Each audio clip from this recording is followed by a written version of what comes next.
Hey, Patty, where's the milk? Mark, it's right in front of you. Oh, yeah, right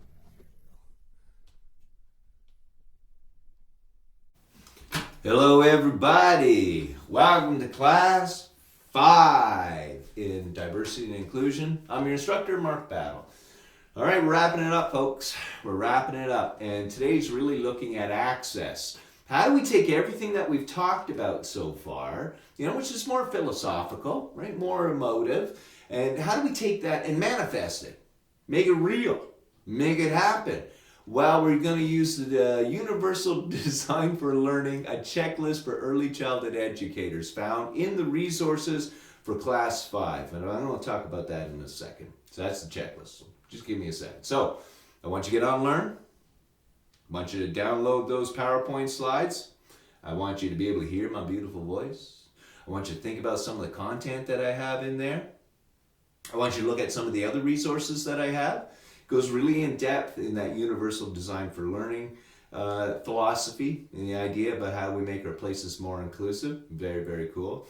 I want you to get on Teams so we can have an ongoing conversation about this and throw some ideas around and also deal with any challenges or problems that are happening there.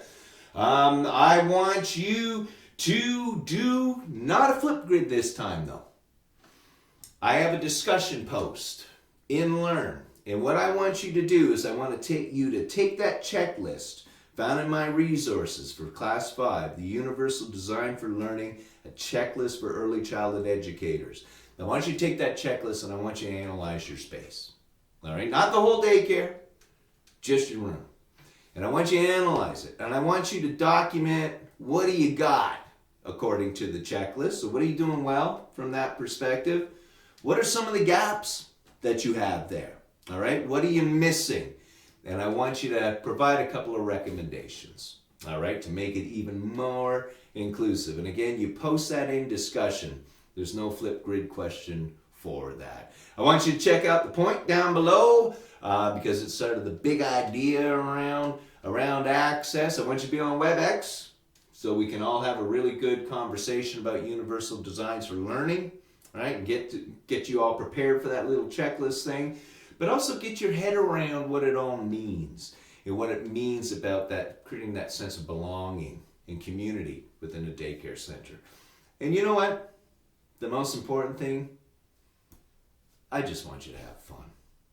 All right? Just tons of fun. Have a good day, everybody.